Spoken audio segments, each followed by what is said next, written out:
All right, so the UK government has made a U-turn on mandatory COVID vaccinations for the NHS staff, for the hospital staff.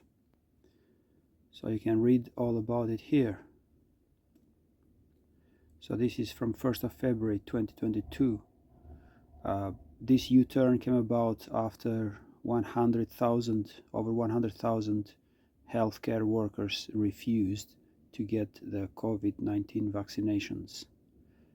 And to avoid staff crisis with nobody to work in the hospitals, the UK government had to abandon the plan to force people to get vaccinated.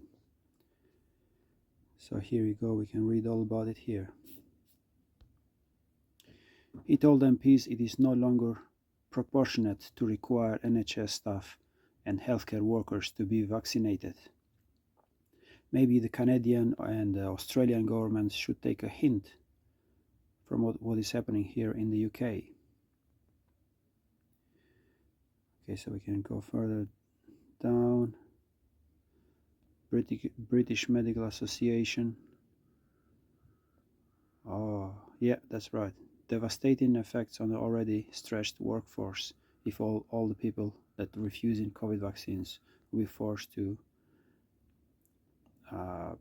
leave their work jobs.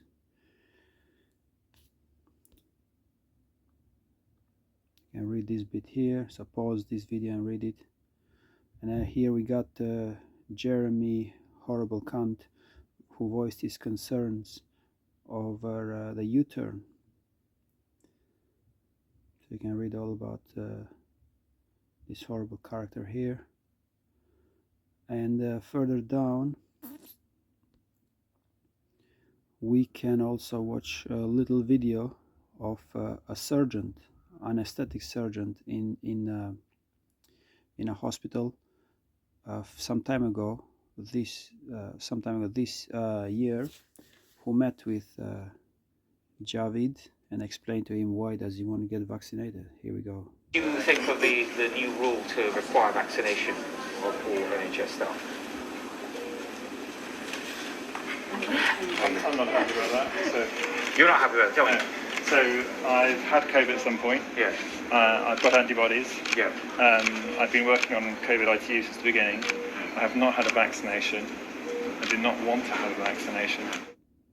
I think 100,000 other people in the NHS think that we're speaking our mind because we do not want to be coerced into having a vaccine that's still in experimental trial stages, a vaccine that's got side effects that are not really clearly talked about at present, and people are concerned that they're higher than are being shared, a vaccine that isn't really very effective in stopping serious disease in the healthy population because the healthy population doesn't get very serious disease from COVID. I've never seen someone who's fit and well on intensive care. I know some people have had serious problems from COVID who've been otherwise well.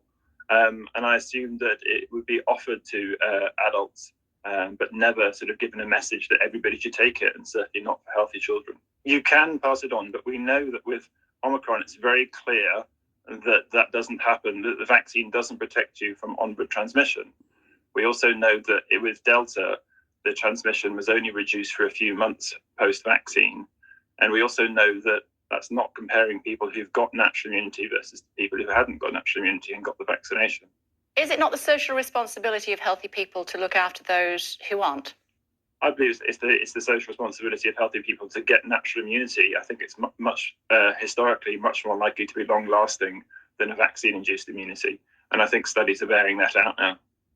I will not be having a COVID vaccination, not unless the entire landscape of COVID and the vaccine changes.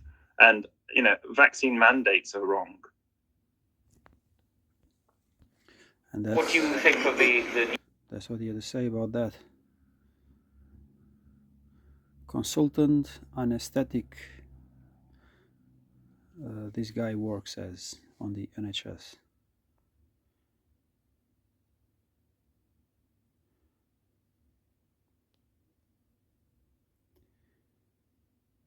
There we go.